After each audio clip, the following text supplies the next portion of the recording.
上集我们说到，两场激烈的战斗正式打响，一边是费伦和休塔尔克大战无名大魔族，一边则是师徒之间的正面较量。画面再次回到索利提尔这一侧，即便同时面对两人的夹击，他依旧轻松应对，毫无压力，甚至还主动开口表示自己非常喜欢和人类聊天，他会和各种不同的人讨论不同的话题，从喜欢的食物到成长的地方，又或者是工作的环境，他都乐于谈论，甚至还会询问对方的家人，因为这对魔族而言是完全不存在的概念。而在对话的最后，他总会问对方的梦想以及临终的遗言。索利提尔兴奋地询问他们是不是也觉得很有趣。休塔尔克挥动巨斧斩断飞剑，冷声回应他太过啰嗦。索利提尔轻笑表示，看来有必要让他失去行动能力。话音落下的一瞬间，一柄飞剑就从休塔尔克的侧边袭来，但远处的费伦也抓准这个时机，一道杀人魔法瞬间轰向索利提尔。索利提尔立刻展开护盾进行防御，但下一刻他却察觉手部被擦伤，这让他顿时就产生疑惑，因为他判断的防御时机本应毫无破绽，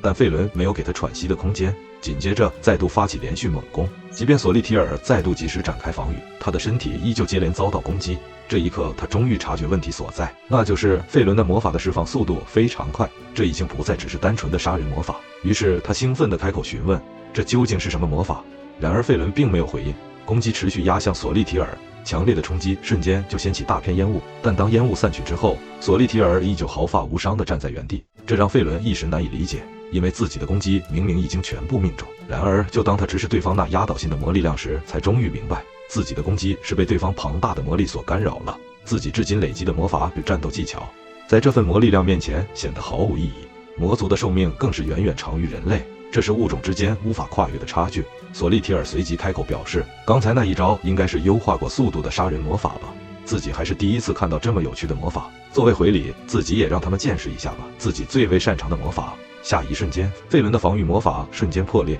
两人的身体同时被划出数道伤口。他冷声说明，这种魔法其实就只是将自身的魔力进行散射，但话音刚落，一道攻击就贯穿了他的肩膀。费伦艰难地再次站起身来表示，果然只要提升魔力的密度就能伤到你了吧。索利提尔听后也忍不住赞赏他，表示想要在不影响速度的情况下提升魔力的密度本就不容易，并且还能在这种危机之中找到自己的破绽，这份观察力确实值得肯定。如果刚才的攻击再偏一点就是心脏了。然而就在费伦准备再次进攻的瞬间，一股压倒性的魔力突然袭来，仅仅一瞬之间，周围的一切全部被转化为黄金。费伦与休塔尔克也无法幸免，索利提尔见状只能无奈低语，明明真正的好戏才刚要开始。而马哈特的万物成金之所以会如此迅速展开，则必须将视角回到不久之前。马哈特解除了邓肯反弹回来的黄金化，冷声表示，既然邓肯已经掌握了自己的释放时机，那自己就持续释放。他倒想看看邓肯的魔力究竟能撑多久，即便一边抵抗黄金化一边战斗，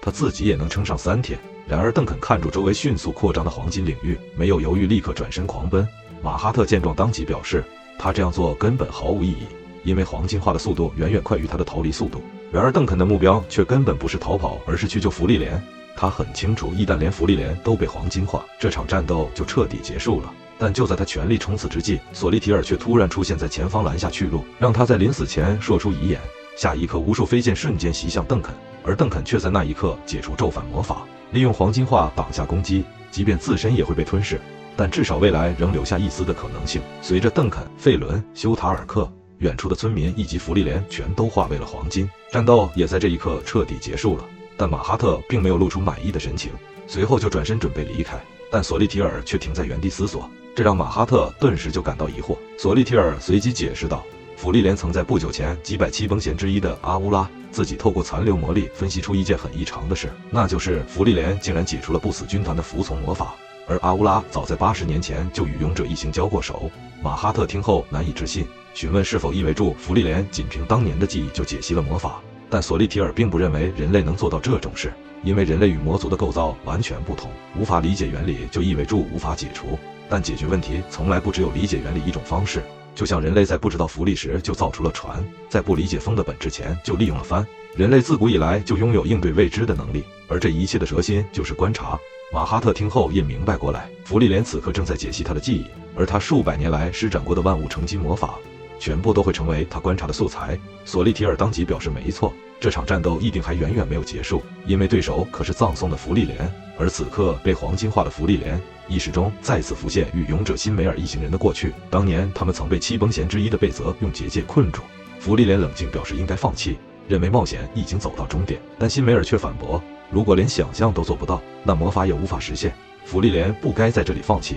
然而芙莉莲依旧认为无法想象与放弃并不相同，就像辛美儿无法想象徒手捏碎钻石的画面，因为那早就已超越人类的极限。虽然爱人表示自己能徒手捏碎钻石，但芙莉莲只是平静回应，那确实是爱然能做到的事，但自己并不是那样的怪物，这就是他与贝泽之间的差距，他是不可能打破这道结界的。辛梅尔闻言缓缓举起长剑，表示那就由自己来帮他完成。他不断挥剑斩向结界，而在持续猛攻之后，他也立刻高声让芙莉莲看过来。结界似乎出现了细微破损，这代表它并非无法破坏。艾然闻言也表示要加入，这让芙莉莲忍不住感叹，他们果然都是怪物。但既然如此，他也会尝试解析，只是不知道需要花多少时间。但海塔却平静补充道，自己已经施展了在无氧剂和无食物的情况下也能存活的魔法。芙莉莲至少有2个月可以慢慢解析，这让芙莉莲顿时更无语了，因为眼前这群人根本全都是怪物。画面回到现在，芙莉莲缓缓睁开双眼，她终于解析完成马哈特的记忆。从这一刻开始，万物成金将不再是诅咒。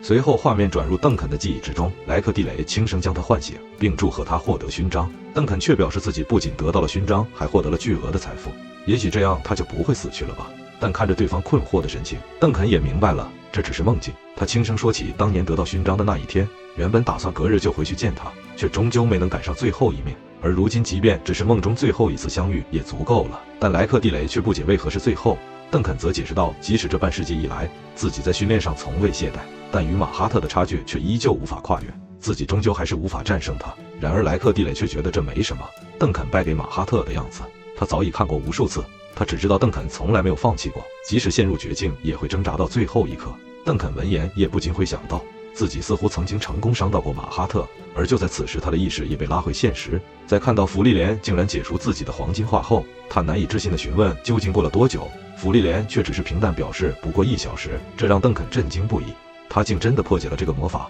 芙莉莲随即为他施加防护魔法，这样一来他们2人就不会再受到万物成金的影响。但他仍严肃表示情况依旧不妙，因为自己可是耗费了不少时间才终于有机会解除邓肯的黄金画。邓肯也立刻明白他们的位置已经完全暴露。果然下一刻，马哈特与索利提尔便出现在2人面前。马哈特难以置信地看住这一幕，冷声表示既然芙莉莲真的破解了魔法，那自己更不能让她活着离开。芙莉莲则平静回应，她从一开始就没打算放过自己。索利提尔此时也插话介绍起自己，虽然芙莉莲早已从记忆中得知他的存在，但他对对方毫无兴趣，于是他当即表示2人并没有什么好谈的。然而索利提尔却让他再多考虑一下，毕竟这样或许能活得更久一些。而芙莉莲则冷声嘲讽，自己差点就要被他的慈悲感动到哭了。索利提尔闻言继续开口，表示自己实在难以相信芙莉莲竟然能在短短2个月内就能完美应对万物成金的魔法了。但芙莉莲只是冷声纠正，自己早在600年前就已经见识过这个魔法。虽然马哈特对此并没有任何的印象，